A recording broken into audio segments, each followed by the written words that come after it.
രാഹുൽ മാങ്കൂട്ടത്തിനെതിരെ ഉടനടി നടപടിയെടുക്കാൻ മുഖ്യമന്ത്രി പിണറായി വിജയന്റെ നിർദ്ദേശം. പോലീസിലെ ബന്ധപ്പെട്ടവരോട് ഇക്കാര്യം ആവശ്യപ്പെട്ടിട്ടാണ് മുഖ്യമന്ത്രി ദുബായിലേക്ക് വിമാനം കയറിയത്. ദുബായിലെത്തിയ മുഖ്യമന്ത്രി കേസ് അന്വേഷണം നിരീക്ഷിക്കുന്നുണ്ട്. രാഹുലിനെ പിടിക്കാൻ വൈകുന്നത് സർക്കാരിന് നാണക്കേടാകുമെന്ന് പോലീസിലെ ഉന്നതരെ മുഖ്യമന്ത്രി അറിയിച്ചിട്ടുണ്ട്. ഇതോടെയാണ് തിരുവനന്തപുരത്ത് നിന്നുള്ള അന്വേഷണ സംഘം പാലക്കാട് എത്തിയത്. ബുധനാഴ്ച രാഹുലിന്റെ മുൻകൂർ ജാമ്യ ഹർജി തിരുവനന്തപുരം കോടതി പരിഗണിക്കും. ബുധനാഴ്ച വാദത്തിലേക്ക് കടക്കില്ലെന്നാണ് വിലയിരുത്തൽ. കോടതി പോലീസ് റിപ്പോർട്ട് ആവശ്യപ്പെടും. തിങ്കളാഴ്ചയോടെ മാത്രമേ ജാമ്യ ഹർജിയിൽ വിധി വരൂവെന്നാണ് സർക്കാർ വിലയിരുത്തൽ. ഇതിനു മുമ്പ് രാഹുലിനെ പിടിച്ചേ മതിയാകൂവെന്നാണ് മുഖ്യമന്ത്രിയുടെ നിലപാട്.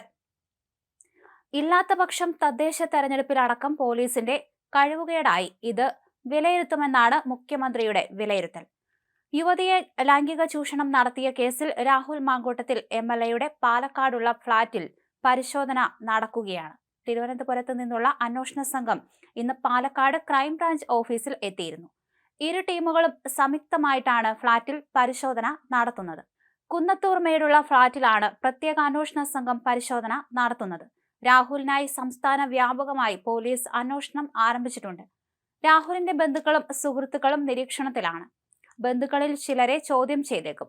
അതേസമയം രാഹുൽ കോയമ്പത്തൂരിൽ ഒളിച്ചു കഴിയുന്നു എന്നാണ് സൂചന. തമിഴ്നാട് കേന്ദ്രീകരിച്ചും പോലീസ് അന്വേഷണം നടത്തുന്നുണ്ട്. ADGP H. വെങ്കിടേഷിന്റെ നേതൃത്വത്തിൽ യോഗം ചേർന്നു. മാങ്കൂട്ടത്തിൽ കോയമ്പത്തൂരിലേക്ക് കടന്നു എന്നാണ് സൂചന.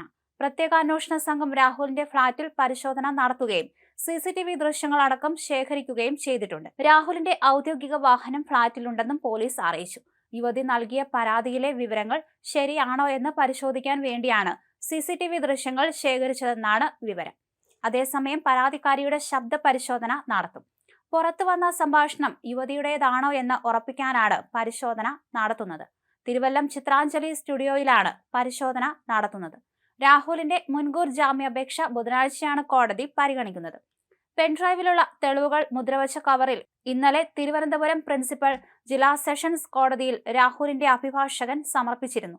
യുവതി പരാതി നൽകിയത് ബാഹ്യപ്രേരണ കൊണ്ടാണെന്നും ഗർഭചിത്രം നടത്തിയത് അവരുടെ സ്വന്തം ഇഷ്ടപ്രകാരമാണെന്നും തെളിയിക്കുന്ന ചാറ്റുകളും ശബ്ദ സന്ദേശങ്ങളും അടക്കമുള്ള 9 ഡിജിറ്റൽ തെളിവുകളെന്നാണ് അഭിഭാഷകന്റെ അവകാശവാദം. യുവതി ജോലി ചെയ്തിരുന്ന സ്ഥാപനത്തിലെ ഉന്നതൻ പരാതി നൽകാൻ പ്രേരിപ്പിച്ചെന്ന് യുവതി പറയുന്ന ശബ്ദരേഖയും ഇക്കൂട്ടത്തിലുണ്ടെന്നാണ് സൂചന. വ്യാഴാഴ്ച യുവതി മുഖ്യമന്ത്രിക്ക് പരാതി നൽകിയത് മുതൽ ഒളിവിലുള്ള രാഹുൽ തലസ്ഥാനത്ത് വഞ്ചിയൂരിലെ വക്കീൽ ഓഫീസിലെത്തി വക്കാലത്ത് ഒപ്പിട്ടതായി അഭിഭാഷകൻ അവകാശപ്പെട്ടു. എന്നാൽ ഇത് തെറ്റാണെന്ന് പോലീസ് പറയുന്നു. ഗർഭചിത്രത്തിനെതിരായ യുവതിയുടെ മൊഴി ആശുപത്രി അധികൃതർ സ്ഥിരീകരിച്ചിട്ടുണ്ട്. ഗുരുതര രക്തസ്രാവത്തിന് സ്വകാര്യ ആശുപത്രിയിൽ യുവതി ചികിത്സ തേടിയിരുന്നുവെന്ന് കണ്ടെത്തി. ഗർഭാവസ്ഥയിലിരിക്കുമ്പോൾ 7 ആഴ്ച വരെ കഴിക്കാവുന്ന മരുന്നുകളാണ് യുവതിയെ കൊണ്ട് നിർബന്ധിച്ച് കഴിപ്പിച്ചത്.